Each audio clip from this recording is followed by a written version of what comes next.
All right, welcome to the new series we're doing that's called the HeartBreak series, and I got my dad here to talk about the ultimate heartbreak, the first heartbreak probably of my lifetime. You were 4 years old. I was 4 years old. I don't remember it, so I have Craig here who witnessed it to talk about it. And we're talking about Hampton. Yep. Not Hampton Dumont, Hampton University. Yep. So let's start off. So you and Barry, my Uncle Barry, flew out to Boise. Yeah, so if you want to go back a year, we lived in New Mexico. Pfizer's last year when we lost to Michigan State, and then moved back to Iowa. First thing I did was get season tickets for football and basketball, so that would have been Seneca's first year, and then Tinsley's last year. And Here, pull that up like this. was All to your mouth.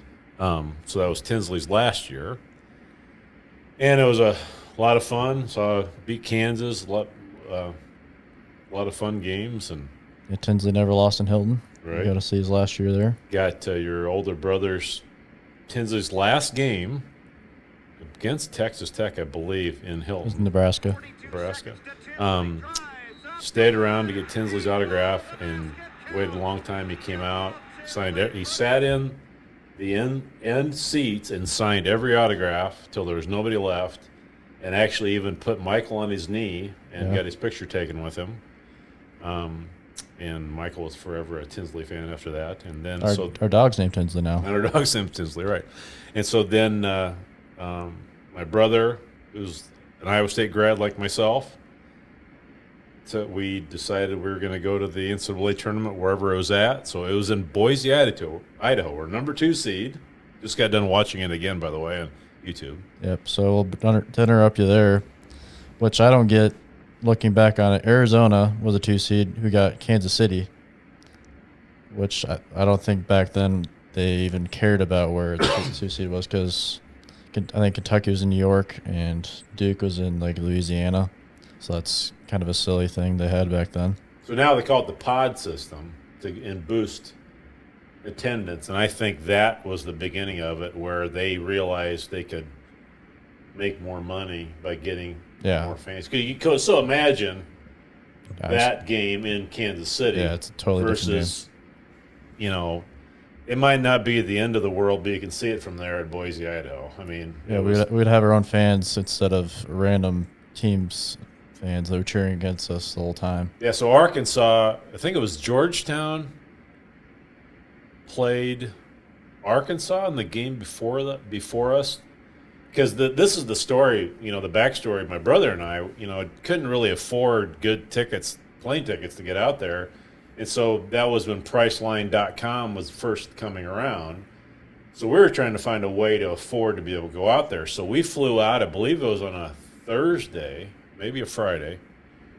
And I said the only way we can get a reasonable ticket back is to not fly home till Tuesday. Yeah. Thinking that we're going to play the game on Sunday and then just hang out, whatever you do in Boise, Idaho. I don't know. Tip over cows maybe or something. I don't know. But we're going to stay in Boise an extra day, thinking, we're going to play in the Sunday game regardless. And so we fly out of Omaha, and we are sitting in a bar at 11 o'clock for the beginning of the NCAA tournament, which still has the music that comes up at the 11 o'clock game. We're all excited about it. We're sitting there. We're just jacked about going out there.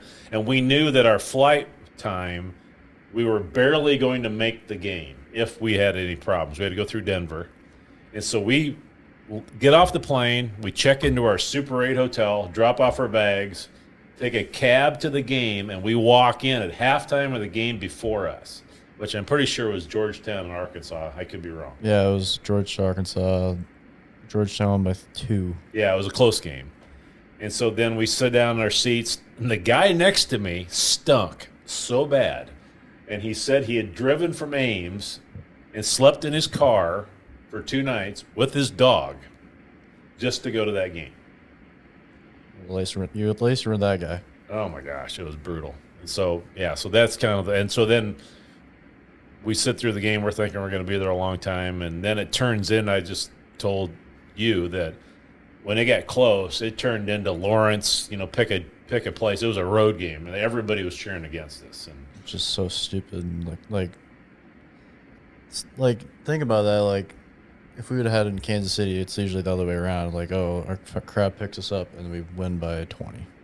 right. So this was, I think it was, you watch the players' reaction to it. It was almost like a shock that we were having to play a road game. We're the number 2 seed, and we're playing a road game. Yeah.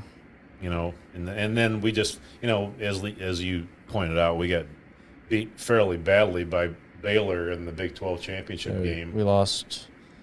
Well, just like to set it up coming into the game, the end of the regular season, we were 12 for 13 to end the year win streak, and then we go to the Kansas City and get killed by Baylor, which I have never watched that game, never watched any highlights. I remember when you start talking about it, I remember it. I mean, but I remember it was just we couldn't make anything. Yeah, I mean, it was just one of those games. We kind of looked like we were out of gas. Because Tinsley carried. I mean, let's be honest. Tinsley carried that team, obviously. Yeah. I mean, nobody thought we were going to go win the Big 12 championship again. Yeah. After losing Pfizer, you trade Tyree Pearson for Pfizer. I mean, that was had Jake Sullivan. Had Jake Sullivan, of course, great player, freshman of the year in the Big 12 that year, and Shane Power, who was really good, but still, he wasn't. I mean, Paul Sherry was also injured the year before. He came. He was a good NBA player. And then Rancic, who played awful in this game. Yeah, he played awful in that game, but he played really well during the season. That's the thing about these games is the end of the year, it caps your whole season, but they beat Kansas twice. They were insanely good. And if you can look it up, but if memory serves, in the exhibition game that year, we had to go to overtime with Morningside, if I remember right. That may have been the year after that, but I remember going to the. Yeah, we did. We beat Morningside 102 to 97. Yeah, so it was a Morningside, NAIA, was our exhibition game, and we just about lose to them. It was a real regular season game. It wasn't even exhibition. Okay, so I just remember it was early, and everybody was thinking, "Oh my gosh, this is not going to be a very good year." And at the end of the year, we only scored 57 points against Hampton. We beat Morningside 102 to 97, and then the next game we beat Texas Southern 109 to 70. Yeah, that's a butt whooping. Yeah, yeah. I just remember the Morningside game because everybody was thinking, it's so. I mean, Morningside, they're a non-scholarship team out of Sioux City, and it's crazy. Yeah. Anyways, recap the game. So first half, we could not make a thing. We missed the layups. We came out slow. Jake Sullivan was the only one that really made any shots. And it was a half court. They even compared it to Wisconsin during the play-by-play. James Worthy, the NBA Laker legend, played with Magic, was one of the play-by-play guys. He was the color guy. And he was comparing it to a Wisconsin game. It was just a grinded-out half-court game. It was ugly. No fast breaks. No Tinsley going to the rim. I mean, you watched, Tinsley play against Heinrich back then, and he was just doing everything he can to own Heinrich. And it seemed like Tinsley was just being a facilitator. And then he was getting frustrated because he was throwing passes to people that were dropping them or missing shots. And yeah, which I don't get the game plan is Tinsley didn't really. It wasn't. We were running the offense through Shane Power and Rancic. Right. We had the best point guard in ISU history just being passive. Well, Tinsley just looked out of it the whole game. Well, and there's a lot of conspiracies there out there. I don't believe any of them. I think we're out of gas. Tinsley carried them. Obviously, we know the Eustace history. Yeah. And, we've also heard what he said at halftime before of that the game, or I think it was before the game. He was tired of coaching him or whatever. It was in Paul Shirley's book. Yeah, right, exactly. And so, so there was a lot of stuff going on behind the scenes that we didn't know at the time. But still, Hampton's best player had 3 fouls in the first half and sat a long time, and then ended up having 4 fouls. But what did we decide? First half, we were 8 for 15 from the free throw line. We were 6 for 15 with 5 minutes left in the first half. Yeah. I think that was the last. Yeah, we were 74% shooting, 74% free throw shooting team coming into the year, and we were below 50%. Yeah, it was at halftime. Even Jake Sullivan, the lead percentage wise free throw shooter in ISU history, missed one. Yeah, and it couldn't make anything. I mean, it was brutal. It was just an eerie game. I would just watching on TV, like as a 23-year-old now. It's like it was a weird game. There's like a weird horn. Yeah, it was. I remember that when you watch it. I remember that at halftime, it wasn't like the horns everybody out there hears at a game now. It was like somebody had a boat horn or an air horn with a can of Freon. Yeah, standing at half court saying that was halftime. It was just so weird. It was a bizarre place. I mean, it was a really old stadium. The seats were like hard back seats, individual seats. You know, it's not like what we're used to sitting on at Hilton today. They were like I don't know how to describe it. They were plastic seats, really close together. Very, very old stadium. Had for people that remember Vets Auditorium, had a very Vets Auditorium feel to it. But there was a lot of games that were played in the NCAA tournament in Boise. I mean, it was just it was a place that a lot of teams ended up. It was just sad that I remember when they announced that we were going to Boise, that it was just too bad that we had one of the best seasons in Iowa State history, and we're stuck in Boise, Idaho. You know, but like, look, it just I've already said this before, but to put Kentucky and New York, and then put North Carolina and New Orleans, like, what were they doing?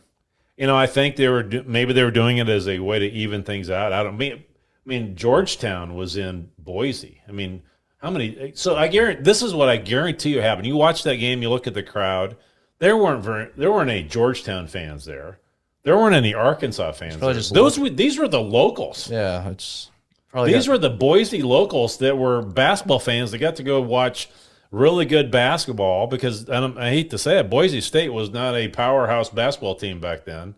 And so it probably held about 14,000 people. And so when the upset was going to happen of historic proportion, because they said it was the Coppin State, somebody was in 1996 was the previous 15 over a 2. Yeah, it was like, and so everybody was seeing history happen, and so then everybody was against us at the end of the game, and that's the way it looked, and that's the way it felt. But that, when the game was over, I mean, I looked at my brother and I punched the seat.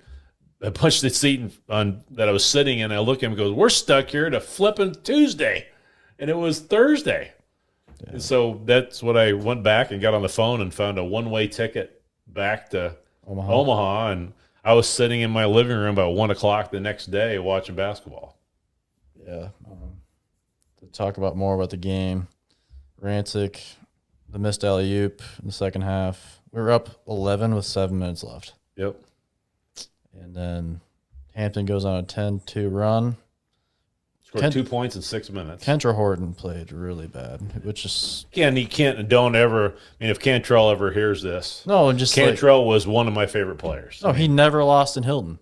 Just like Tinsley. Yeah, it was just one of those games. Like, it's just like if we went back and watched the UAB game and talked bad about the players, like, they're the best players that ever played Iowa State.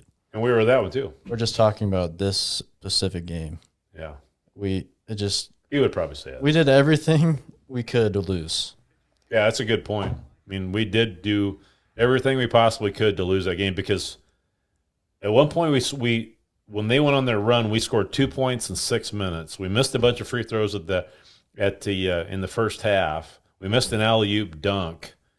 And then at the end, we even had a point where right before they got the ball to score the winning basket, Tinsley knocks the ball away from their point guard, and it goes right in Paul Shirley's hands. But then they give Hampton a timeout. If it would have happened like a half second before or something. Right, Tinsley, and he almost knocks it away again at the end of it. But before that, Tinsley went up for a layup. There's 36 seconds left. He could have just pull the ball out, get fouled. But he said he misses a layup, and then they get the ball. Hampton gets the ball, goes down, calls timeout.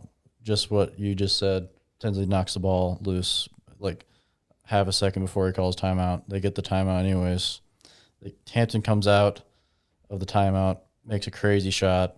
Tinsley goes down, misses not a wide open layup, but a layup he makes 99% of the time. 99% of the time. Yeah. And stupid little Hampton coach gets picked up, and it's Right. on every commercial for my whole life. And I don't remember it because I was 4 years old. But Okay. that's when Iowa State, my childhood, we weren't very good. So that was always like the highlight, watching Selection Sunday or the preview of the NCAA tournament. And that's why this is the first part of the not kick series is because that's the one I remember. Yeah, just brutal. Yeah, so 1 point about Tinsley. He missed a floater with 35 seconds left. 36. Okay. We were up 1. Yep. Hampton had a foul to give. They only had 5 team fouls. So he pulls it out, and they foul us. We're still not shooting free throws. Yeah. And so they have to foul again before we shoot free throws. And so that's another part. I mean, it was a floater that Tinsley makes 95% of the time. 2 shots that he makes over and over and over again. Right. Yeah. I mean, I've seen a lot of Iowa State basketball. I grew up, my parents had season tickets to the Armory. I started going to season Iowa State games when I was 7 in the mid-'70s. I saw a lot of bad basketball. I saw a lot of good basketball when Johnny got hired. Tinsley is not even it's not even close. Tinsley is the best ball handler.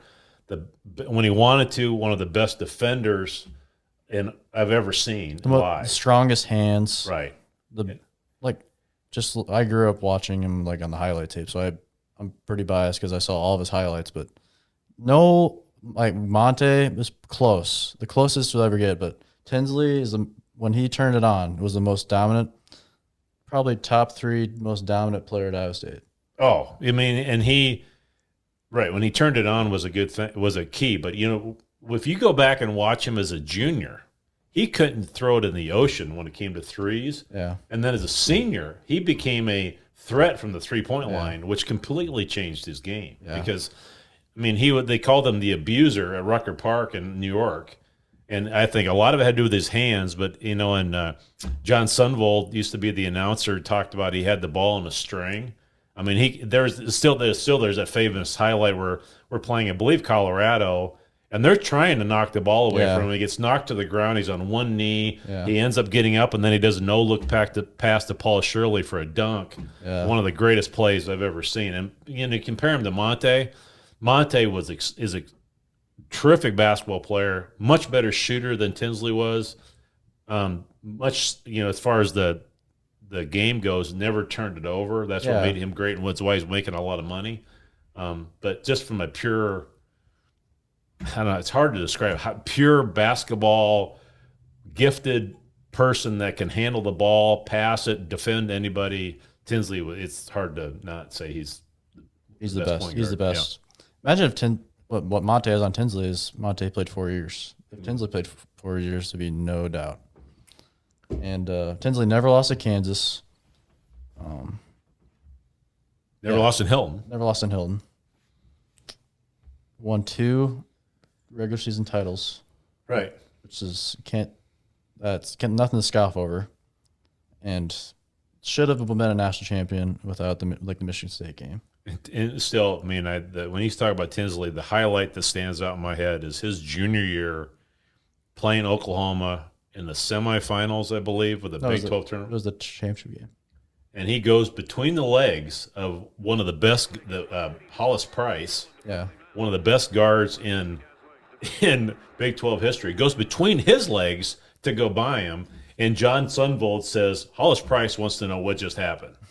Because it was just an amazing play. But, yeah, the Hampton game was just one of those games where you still can't – it's still hard – when you watch it on YouTube, it's still hard to believe that it even happened. I mean, because it shouldn't have, but – because Hampton was bad. Tinsley. Well, I mean, they were 20. What? No, They had 20 wins I in know. their league. I don't care. I don't. I just. Well, it's frustrating because watching the game over again, Tinsley's getting guarded by like a middle school girl. Easy now. I mean, I wouldn't call them that. But. No, like the build of him, and like it's Jamal Tinsley, and like Tinsley just whatever for whatever reason didn't blow by him. Yeah, that's a head scratcher for me. Is that he blew by everybody he played. Kirk Heinrich. Yeah, I mean, and one of the best defenders in the when he was playing. He was a really good NBA defender. Yeah, and he abused Heinrich. Yeah, and he can't go by this guy.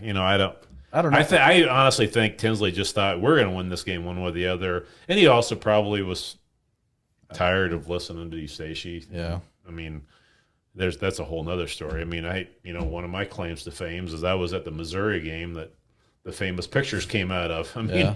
So I mean, you just scratched the station off this podcast. All right, thanks. Well, I mean, all right, well, yeah, that's the first one of our series. We have too many to come by. I was sitting at work when I did this idea, and I literally rattled off like 30 games that I thought of.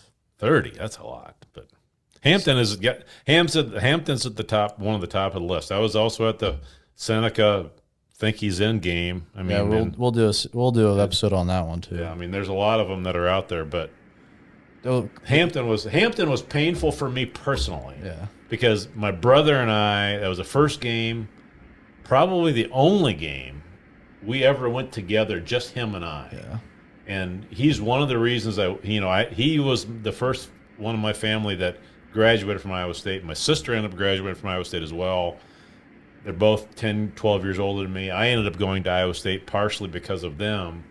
And we've always been big Iowa State fans. And so that was disappointing for me personally, is that we didn't get to stick around and enjoy the fandom that day. We had to figure out a way to go back home because we were stuck in Boise, Idaho, and I didn't want to spend 3 days there trying to figure out what to do. So, yeah, well, want to hear something crazy that I remembered just now? Guess who also was in town in Louisville? We lost to UAB. Hampton. Yeah. They got throttled by, I think that was the Carl Towns team. Yeah, so you talk about their coach getting picked up. His name escapes me right now. He parlayed the Hampton job into coaching at Evansville, who's in the Missouri Valley. Got fired from Evansville. Yeah. When McDermott went to Creighton, guess who ends up on his staff? Same guy. That guy. Really? That guy who was oh my gosh, can't believe I can't remember his name. Anyway, so when he left Evansville, was looking for a job. McDermott got the Creighton job. He ends up being on his staff. Well, I can't believe I can't remember his name. It doesn't matter, but all comes back to Iowa State. Yeah. I mean, what else? Is there anything else in that game? Remember? I mean, you want to mention? You want to go down the road about what James Worthy said? No, yeah, I want to talk about your theory about how we missed so many free throws in the first half. Okay, so I'm sitting across the court. I'm about 5 rows into what Iowa State fans would know as the parquet at Boise. And James Worthy, who is a 6'8", whatever he is, dude, everybody knows who he is. Fantastic player from the Lakers. Yep. I can see he's doing the color. And Hampton has a bunch of cheerleaders on our end. They probably had 12 cheerleaders. And James Worthy, at a timeout, they go up and they're dancing, doing their dance routines in front of James Worthy. And James Worthy stands up, takes his headphones off, and he's dancing with them.